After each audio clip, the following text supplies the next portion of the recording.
ওং বিষ্ণুপাদায় কৃষ্ণপৃষ্ঠায় ভূতলে শ্রীমতে জয়পতাকা স্বামী নীতি নামিনে নম আচার্যপদায় নিতাই কৃপাপদায়িনী গৌরপাতা ধামোদয় নগরগাম ও তারিণী।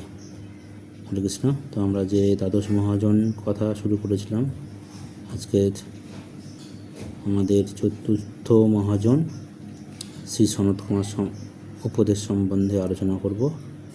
তো পৃথু মহারাজের রাজত্বকালে ভূলোকের সমস্ত বস্তু নিষ্পাপ ছিল। ব্রহ্মার 4 পুত্র চতুষ্কুমার তখন পৃথু মহারাজের সঙ্গে সাক্ষাৎ করার জন্য মনস্থ করেন। সেই চতুষ্কুমারকে চতুষ্কুমার হলো সনত, সনন্দ, সনাতন, সনত কুমার। এই সনত কুমারের দর্শন করে পৃথু মহারাজ তাদেরকে 4 জনকেই স্বাগত জানাতে উদ্গ্রীব হয়েছিলেন। বিনীতভাবে তাদেরকে স্বর্ণ সিংহাসনে বসিয়ে তাদের পাদ ধৌত করে সেই জল রাজা নিজ মস্তকে সিঞ্চন করলেন।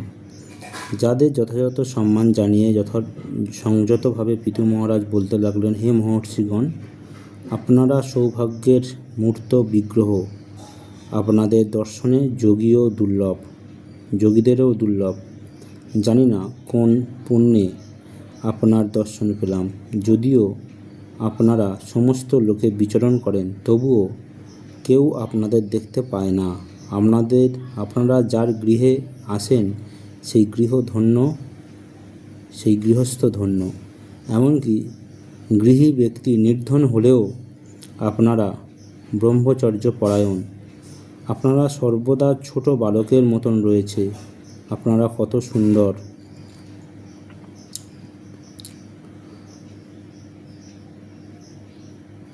কিন্তু গৃহী জীবন অমঙ্গলজনক আর বিপদ সংকুল। পূর্বকৃত মন্দ কর্মফলে লোকে গৃহ সংসারী হয়। তাদের কি মঙ্গলময় পরমার্থিক জীবন লাভের কোনো সৌভাগ্য সম্ভাবনা আছে? সর্বদা চিন্ময় আনন্দে মগ্ন আপনার মতো মহর্ষিরা সংসার দাবানলে সন্তপ্ত ব্যক্তিদের একমাত্র সুহৃদ। তাই আপনার কাছে আমার প্রশ্ন, কীভাবে আমরা অচিরেই এই জড়জগতে আমাদের জীবনের পরম উদ্দেশ্য সাধন করতে পারি? পৃথু মহারাজের বাক্যে চতুষ্ষণ প্রসন্ন হয়েছিলেন। শ্রী সনত কুমার বললেন, হে মহারাজ, আপনার এই রকম প্রশ্ন সমস্ত জীবের পক্ষে লাভপ্রদ। এই ধরনের আলোচনাও বক্তা ও শ্রোতা উভয়ের অভিলাষিত ও মঙ্গলজনক। হে রাজন, আপনি তো পরমেশ্বর ভগবানের পাদ ও পদ্মের মহিমা কীর্তনে ইতিমধ্যে যুক্ত আছেন। যে কেউ যখন ভগবানের প্রতি অবিচল শ্রদ্ধা করে, তখন আপনা থেকেই তার অন্তরের সমস্ত জড় কামনা বাসনা বিধৌত হয়। শাস্ত্রে পূর্ণরূপে বিচারের দ্বারা স্থিরীকৃত হয়েছে যে মানব সমাজের কল্যাণের চরম লক্ষ্য হচ্ছে দেহাত্ম বুদ্ধিতে আসক্ত না হয়ে পরমেশ্বর ভগবানের প্রতি গভীর অনুরাগ লাভ করা। যারা ভক্তি অনুশীলন করছে, ভগবানের আরাধনা করছে, ভগবানের কথা শ্রবণ কীর্তন করছে, তাদের আসক্তি ভগবানের প্রতি বৃদ্ধি হচ্ছে। পারমার্থিক জীবনে উন্নতি সাধন করতে হলে ইন্দ্রিয় তৃপ্তিপরায়ণ ও অর্থলোলুপ ব্যক্তিদের সঙ্গ ত্যাগ করতে হয়। মানুষের জীবনকে এমনভাবে গড়ে তুলতে হবে যাতে শ্রীহরির মহিমাকৃত পান না করে সে শান্তি থাকতে পারে না। পারমার্থিক উন্নতি সাধনে যিনি আগ্রহী, যারা ভগবদ্ধামে ফিরে যেতে আগ্রহী, তাদের প্রথমে কী করতে হবে? অহিংসা আচরণ করতে হবে। মহান আচার্যদের পদাঙ্ক অনুসরণ করতে হবে। সর্বদা শ্রীহরিকে স্মরণ করতে হবে, অর্থাৎ এমনভাবে জীবনযাপন করতে হবে যাতে শয়ন, ভোজন, চলন, কাজকর্ম করার সময় সর্বদা শ্রীকৃষ্ণের চিন্তায় মগ্ন থাকা যায়। শাস্ত্রীয় বিধিনিষেধ পালন করতে হবে। ইন্দ্রিয় সংযমে অভ্যাস করতে হবে। অন্যের সমালোচনা করা উচিত নয়। অর্থাৎ মানুষ যখন রজতম গুণে প্রভাবিত হয়ে থাকে, তখন তাদের ধর্মের পন্থাও সেই গুণের দ্বারা প্রভাবিত হয়। ভগবত ভক্ত তাদের যথার্থ ধর্ম অনুষ্ঠান করতে অনুপ্রাণিত করেন, যাতে ধীরে ধীরে মানুষ সাত্ত্বিক স্তরে উন্নীত হতে পারেন। তা না করে ভক্ত কেবল তাদের সমালোচনা করে তাহলে ভক্তের নিজের মন ক্ষুণ্ণ হবে, সেটি ভালো নয়। সরল জীবনযাপন করতে হবে।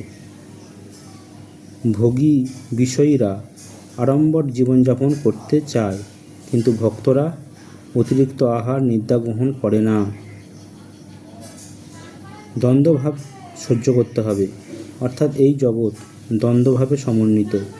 ঋতু পরিবর্তন হয়, আধ্যাত্মিক, আদি ভৌতিক, আদি দৈবিক দুঃখের দ্বারা দেহ মন প্রভাবিত হলেও সেগুলো সহ্য করে কৃষ্ণ স্মরণ করে চলতে হয় নয়।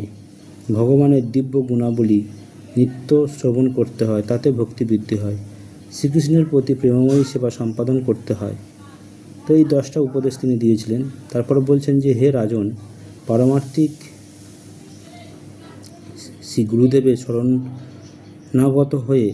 শরণাগত হয়ে তার উপদেশ অনুসারে শ্রীকৃষ্ণের প্রতি আকৃষ্ট না হওয়া পর্যন্ত হৃদয়ের জড় পঞ্চ আবরণ থেকে মুক্ত হওয়া যায় না।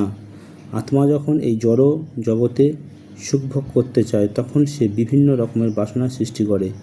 সেই কারণে সে জড় চেতনায় বেশি করে আবদ্ধ হয়েই থাকে। আত্মা যখন চিন্ময় আনন্দে স্থিত হয়, তখন ভগবৎ প্রীতির সেবা ব্যতীত অন্য কর্মে তার রুচি থাকে না। মন যখন জড় সুখভোগের প্রতি আকৃষ্ট হয়, তখন মন বিক্ষুব্ধ হয়। বিষয়ভোগ চিন্তা করার ফলে জীব প্রকৃত চেতনা প্রায় বিলুপ্ত হয়। এভাবে চেতনা ভ্রষ্ট জীব তার পূর্বস্থিতি, তার বর্তমান স্থিতি কিছুই বুঝতে পারে না।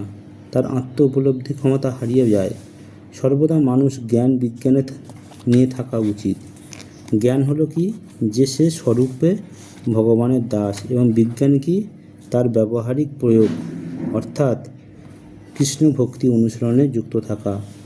মনুষ্য জীবনে শ্রী গুরুদেব ও শাস্ত্রের সাহায্যের মাধ্যমে যদি জীবনে এরকম সদ্ব্যবহার না করা হয়, তাহলে দিন দিন অর্থ উপার্জন, ইন্দ্রিয় তর্পণ চিন্তায় কাল যাপিত হবে, তবে আসল স্বার্থ বিনাশপ্রাপ্ত হবে। জ্ঞানশূন্য ভক্তিশূন্য হওয়ার ফলে পরবর্তী জীবনে অবশ্যই স্থাবর জনিতে জন্ম নিতে হবে, অর্থাৎ পাহাড় পর্বত গাছপালা প্রভৃতি হচ্ছে স্থাবর জীব।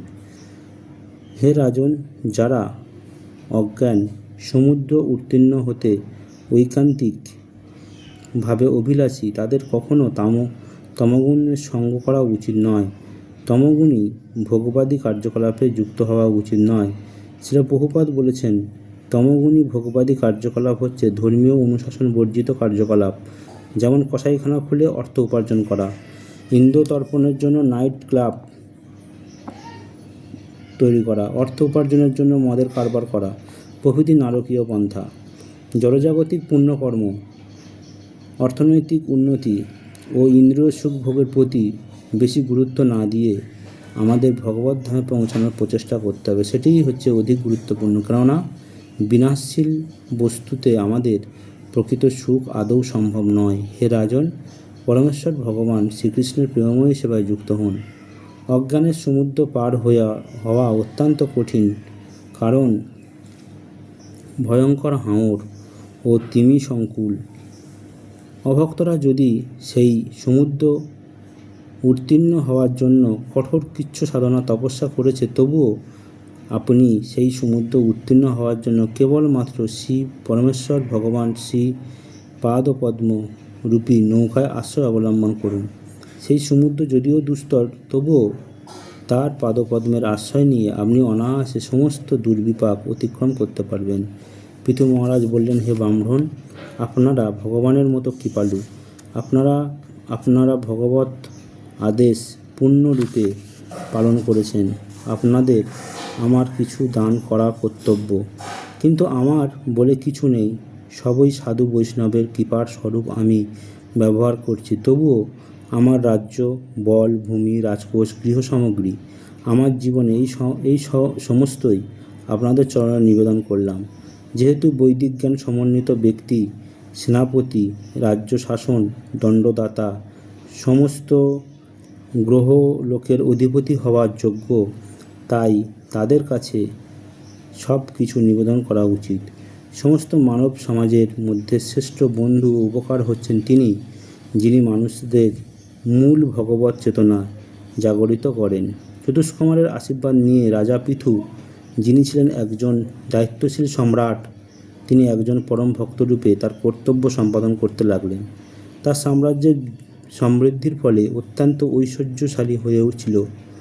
কোনো ঐশ্বর্য নিজ ইন্দ্রিয় তর্পণে সাধনের জন্য তিনি ব্যবহার করেনি। তিনি অনাসক্ত ছিলেন। তিনি গৃহস্থ ছিলেন। তার পত্নী অর্চি দেবী তার নিজ ভাবনা অনুরূপ 5টি পুত্র সন্তান উৎপাদন করেছিলেন। অর্থাৎ সেই পুত্রদের জন্ম ঘটনাক্রমে বা খামখেয়ালি বশে হয়নি, সমস্ত পবিত্র সংস্কার সাধন করেই হয়েছে। পৃথিবীর ভবিষ্যৎ উপযুক্ত শাসক রূপে গড়ে তোলার মানসিকতা নিয়ে তারা সন্তানের মাতা পিতা হতে যত্ন নিয়েছিলেন। পৃথু মহারাজের সমস্ত কর্মে প্রত্যেক প্রজা প্রসন্ন থাকত। তিনি সৌন্দর্যে, বিক্রমে, বাৎসল্যে, নিয়ন্ত্রণ ক্ষমতায়, এমনকি সর্বোপরি ভগবত ভক্তিপূর্ণ জীবনযাপনে অতুলনীয় ছিলেন। তিনি শ্রীকৃষ্ণ ও পরম বৈষ্ণব চতুষ্কুমারের কৃপা দৃষ্টি পেয়ে নিজেকে ধন্য মনে করতেন। জয় ছিল প্রভুপাদ কি জয়। তো আজকের ছিল আমাদের চতুর্থ মহাজন সনত কুমারের উপদেশ। তো এইভাবে আমরা মহাজনের উপদেশ শ্রবণ করব। সকলের মঙ্গল হোক। জয় ছিল প্রভুপাদ।